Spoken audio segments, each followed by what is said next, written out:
मुअज़्ज़िज़ दोस्तों, मिस्र के मशहूर एहराम के सामने हाल ही में ऐसा होलोग्राम पेश किया गया जिसने पूरे सोशल मीडिया पर तहलका मचा दिया। इस शो में एक इंसानी जिस्म की हवा में लटकती हुई छवि दिखाई गई जो सख्त लोहे की जंजीरों में जकड़ी हुई थी। पहले पहल ये होलोग्राम बड़ी बेबसी के साथ उन जंजीरों से खुद को आजाद करवाने की कोशिश करता नजर आया और फिर देखते ही देखते हैरानकुन तौर पर वो उन जंजीरों को तोड़कर आजाद हो गया और उसी लम्हे अपनी आजादी का जश्न मनाना शुरू कर दिया। ये मंजर देखकर वहां मौजूद हजारों तमाशाई खुशी से नाचने लगे, तालियां बजाने लगे और चंद लम्हों में पूरा माहौल एक जबरदस्त जश्न की शक्ल इख्तियार कर गया। बज़ाहिर ये एक आम सा तफरीही शो महसूस होता था, लेकिन इसके बाद जो रद्द अमल सामने आया वो आम नहीं था, बल्कि अजीब हद तक संजीदा, खौफजदा करने वाला और सोचने पर मजबूर करने वाला था। क्योंकि इस शो को देखते ही लाखों मुसलमानों के ज़हनों में फौरन दज्जाल की वो मशहूर हदीस उभरी जो हजरत तमीम दारी रजी अल्लाह ताला अन्हो ने बयान की थी। रिवायत के मुताबिक एक सफर के दौरान हजरत तमीम दारी एक ऐसे जजीरे पर पहुंचे जहां उन्होंने एक निहायत अजीबो गरीब मखलूक को देखा जो लोहे की भारी जंजीरों में जकड़ी हुई थी। उस मखलूक ने खुद को दज्जाल कहा और बताया कि वो वक्त आने पर अल्लाह के हुक्म से आजाद होगा और फिर दुनिया में ऐसा अजीम फितना बर्पा करेगा जिसने पूरी इंसानियत को हिलाकर रख देना है। जब हजरत तमीम दारी रजी अल्लाह ताला अन्हो ने यह वाकया नबी करीम सल्लल्लाहु अलैहि वसल्लम की खिदमत में पेश किया तो आप सल्लल्लाहु अलैहि वसल्लम ने ना सिर्फ इसकी तस्दीक फरमाई बल्कि सहाबा कराम को भी शदीद खबरदार किया कि यह मामूली फितना नहीं है बल्कि कयामत के करीब आने की सबसे बड़ी निशानियों में से एक है। लिहाजा जब लोगों ने इस होलोग्राम शो में बिल्कुल उसी अंदाज में जंजीरों में जकड़ी हुई इंसानी छवि को देखा जो सबके सामने खुद को आजाद करके जश्न मनाने लगी तो इनके ज़हनों में फौरन वही हदीस ताजा हो गई। बहुत से लोगों ने यह कहा कि यह ममासलत महज इत्तेफाक नहीं हो सकती बल्कि ये एक सोचा समझा पैगाम महसूस होता है, खास तौर पर इसलिए भी कि ये शो मिस्र जैसे मुसलमान मुल्क में और वो भी एहराम मिस्र जैसे इंतहाई तारीखी और पुरस्कार मकाम के सामने पेश किया गया। याद रहे कि एहराम मिस्र सिर्फ एक सियाती मकाम नहीं है बल्कि कदीम तहजीबों की अलामत है और इनके साथ हमेशा से सैकड़ों पुरस्कार दास्तानें जुड़ी रही हैं जिनका ताल्लुक माजी की गुमशुदा ताकतों और रूहानी असरार से जोड़ा जाता रहा है। प्यारे दोस्तों, आपको मजीद बताते चलें कि इस शो में सिर्फ जंजीरों को तोड़ना ही नहीं था बल्कि कुछ ऐसी मजीद अलामतें भी दिखाई गईं जिन्होंने मुसलमानों की तशवीश को और भी गहरा कर दिया।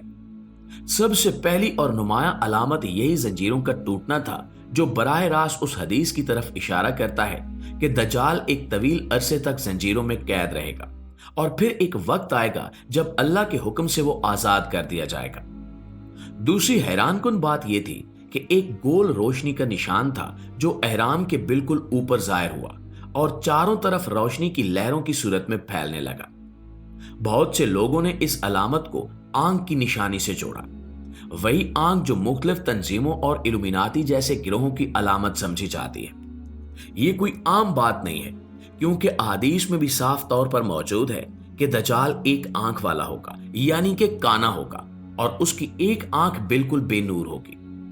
जब एक ही शो में जंजीरें, आजादी और आंख जैसा पुरस्कार निशान इकट्ठे नजर आए तो लोगों का यह सोचना बिल्कुल फितरी था कि यह सब कुछ सिर्फ तफरी नहीं था बल्कि एक बहुत गहरा पैगाम है जिसे ज़हनों में बिठाने की कोशिश की जा रही है। नाज़रीन गिरामी, इस तकरीब का एक और अहम पहलू यह था कि यह शो किसी गैर मुस्लिम मुल्क में नहीं बल्कि मिस्र में मुनक्किद किया गया जो एक मुस्लिम अक्सरियती मुल्क है। वहां की आबादी का एक बड़ा हिस्सा इस्लामी रिवायात और हिजाब की पाबंदी करता है। ऐसी सरजमीन पर एहराम जैसे हसास और तारीखी मकाम के सामने मौसीकी, रक्स और आजादी के नाम पर यह मंजर पेश करना बहुत से मुसलमानों को इस्लामी अक़दार के खिलाफ महसूस हुआ।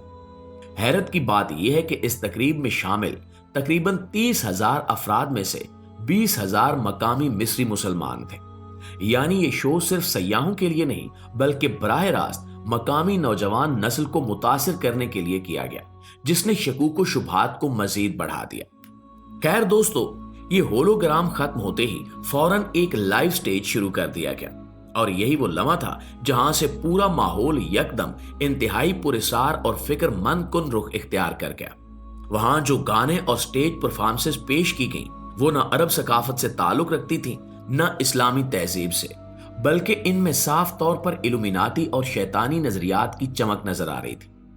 हर गाना आजादी, कुव्वत, अंधेरों को तोड़ने और एक खुफिया ताकत के दोबारा उभरने की अलामती जुबान में गाया गया। और हैरत की बात यह थी कि इन मनाजिर में बार बार एक आंख का इशारा किया जाता रहा। कभी गुलकार अपने हाथ से सिर्फ एक आंख को नुमाया करते, कभी रोशनी सिर्फ एक जानिब चमकती, कभी स्क्रीन पर अचानक सिर्फ एक आंख उभर कर पूरे स्टेज की रोशनियों पर हावी हो जाती, गोया किसी खास पैगाम को जहनों में उतारा जा रहा हो। और सिर्फ इशारे ही नहीं बल्कि गुलकारों के लिबास भी इंतहाई मशकूक नोयत के थे। कई अदाकाराओं के लिबास पर सफेद सलीबी निशानात मौजूद थे और कुछ ने स्याह चुगेनुमा चादर ओढ़ रखी थी, जो आज के दौर की मगरबी तफरीह सनत से ज्यादा पुराने शैतानी रस्म व रिवाज की अलामत महसूस हो रही थी। हैरानकुन बात यह थी कि जैसे ही गाने की ताल तेज होती, उसी लम्हे स्क्रीन पर उल्टा एहराम, आग में घिरा हुआ दायरा या सांप का ढांचा जो एक आंख के गिर्द घूमता था दिखाया जाता। ऐसे मनाजिर जो सदियों से इल्यूमिनाती और शैतानी फिरकों की खुफिया रसूमात में इस्तेमाल होते आए। और फिर एक ऐसा लम्हा आया जब मरकजी गुलकारा ने अचानक अपने दोनों हाथ आसमान की जानिब बुलंद किए, आंखें बंद की और बुलंद आवाज में एक ऐसा जुमला अदा किया जिसे सुनकर बहुत से नाज़रीन के रोंगटे खड़े हो गए। जुमला बज़ाहिर आजादी और ताकत का नारा लगता था, मगर इसके अंदाज, लहजे और रूहानी कैफियत ने यह एहसास दिया कि यह सिर्फ तफरीह नहीं बल्कि किसी खुफिया ताकत की हमद या तारीफ थी। सबसे हैरानकुन बात यह है कि तमाशाइयों ने भी सर झुकाकर उसी जुमले को यक आवाज होकर दोहराया, जैसे ये कोई म्यूजिकल शो नहीं बल्कि कोई रस्म हो। मुअज़्ज़िज़ दोस्तों, अहादीस में वाज़ेह तौर पर बताया गया है कि दज्जाल के ज़हूर से पहले दुनिया में फितने और फसाद बढ़ जाएंगे, लोग दीन से दूर हो जाएंगे और दुनिया की मोहब्बत इनके दिलों में जागुज़ीन हो जाएगी, इल्म उठ जाएगा और जिहालत आम हो जाएगी, ज़िना और शराब नोशी आम होगी और लोग बुराइयों को बुराई नहीं समझेंगे। ये तमाम निशानियां आजकल की दुनिया में साफ नजर आ रही हैं। ऐसे में जब एहराम मिस्र जैसी तारीखी जगह पर जंजीरों को तोड़ने और आजादी का जश्न मनाने वाला मंजर पेश किया जाए तो लोगों का फिक्रमंद होना फितरी है। यह भी देखना जरूरी है कि इस शो को किसने स्पॉन्सर किया और इसके पीछे क्या मकासद थे। बड़े पैमाने पर होने वाले ऐसे प्रोग्राम आमतौर पर बड़ी कंपनियों या हुकूमतों की सरपरस्ती में होते हैं। अगर ये महज तफरीह के लिए था तो इतना बड़ा बजट क्यों खर्च किया गया? अगर ये सयाहत के फरोग के लिए था तो आजादी की इस खास थीम को मुंतखब क्यों किया गया जो मकामी मुसलमान आबादी की मजहबी हसासियत से मुतसादिम है? ये ऐसे सवालात हैं जिनके जवाब वाज़े नहीं है और इसी वजह से लोगों के जहनों में शकूक व शुबहात पैदा हो रहे हैं। एक और आम नुक्ता यह है कि मिस्र हालिया बरसों में कुछ मुतनाज़े समाजी इस्लाहात कर रहा है। वहां नौजवानों में मगरबी तर्ज जिंदगी को फरोग देने की कोशिशें हो रही हैं और रिवायती इस्लामी अक़दार को आहिस्ता आहिस्ता नजरअंदाज किया जा रहा है। इस तनाजुर में यह शो सिर्फ एक तफरीही प्रोग्राम नहीं बल्कि एक बड़ी समाजी तब्दीली का हिस्सा नजर आता है। ये तब्दीली आम सतह पर हो रही है और मुस्लिम ममालिक भी इससे मुतासिर हो रहे हैं। जी तो नाज़रीन, अगर आपको लगता है कि ये सिर्फ एक लाइट शो नहीं बल्कि वाकई किसी खुफिया इशारे की शुरुआत है तो कमेंट में अपनी राय जरूर दें। क्या ये सब महज इत्तेफाक था या वाकई कुछ बड़ा होने वाला है? वीडियो अच्छी लगे तो इसे लाइक और शेयर करके हमारी हौसला अफजाई जरूर कीजिएगा। इंशाल्लाह आपकी खिदमत में हाजिर होते हैं नई वीडियो के साथ। तब तक अपना, आसपास के लोगों का, अपने प्यारों का ढेर सारा ख्याल रखिएगा। अल्लाह निगहबान।